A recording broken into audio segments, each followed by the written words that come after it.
Bonjour à tous. Alors aujourd'hui, je vais vous montrer en quelque sorte un peu la triste vie des fondatrices de frelons asiatiques, des potentielles futures reines. Donc tout le monde imagine qu'une fondatrice, une fois qu'elle a fondé un nid, elle va construire un gros nid avec des centaines d'ouvrières, voire des milliers sur l'année, donc des grosses colonies. Mais heureusement pour nous et malheureusement pour les frelons, ce n'est pas toujours le cas. Alors je vais vous montrer aujourd'hui un peu la triste vie d'une fondatrice quand ça ne marche pas. Donc je vais vous montrer ça. Vous avez ici en fait 2 ruches que j'ai dans mon jardin, qui sont des ruches qui sont vides. Malheureusement je n'ai pas d'abeilles, je ne suis pas apiculteur, même si j'espère un jour avoir quelques ruches dans mon jardin. Pour l'instant ce n'est pas le cas. Mais j'ai mis 2 ruches pour attirer des fondatrices, pour qu'elles puissent construire un nid de fondation sous abri pour pouvoir travailler avec. Et oui, parce que je suis un scientifique qui bosse avec les frelons, donc j'aime bien récupérer des fondatrices et des colonies, et donc je les aide un peu pour cela dans mon jardin. Donc ce qui va nous intéresser, c'est cette ruche-là, qui est effectivement vide, et je vais vous montrer qu'il y a quelques jours, j'ai eu une fondation, et vous allez voir par des petites images et des petites vidéos, un peu l'évolution et qu'est-ce qui s'est passé, malheureusement, pour cette colonie. Alors, si on ouvre la ruche en question, qu'est-ce que vous allez voir dedans? Tout simplement un magnifique petit nid de fondation, mais qui malheureusement est abandonné, parce que vous allez comprendre très rapidement que la reine a abandonné son nid, parce qu'elle est probablement morte. Je dis probablement, parce qu'effectivement, je n'ai pas retrouvé son corps. En fait, en ouvrant la ruche, il faisait pas très chaud dehors, je vous avoue.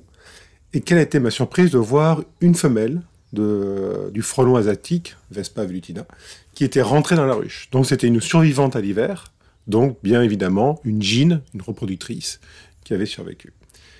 Quelques jours après, donc on est le 3 avril, eh bien cette femelle, ou une autre, j'ai pas la preuve que c'est la même, elle a fondé le début de son nid, donc quelques petites alvéoles montées sur un pédicelle vertical.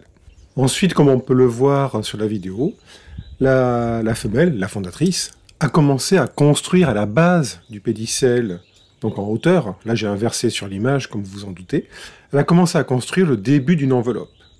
Et en fait, ce que fait la femelle, elle s'occupe de son nid, elle a construit, elle nettoie, on la voit passer autour du pédicelle, donc vraiment... alors elle fait des choses, on ne sait pas trop, peut-être qu'elle fait du marquage chimique, fort probablement, elle doit mettre des phéromones, mais ça honnêtement, on n'en sait trop rien.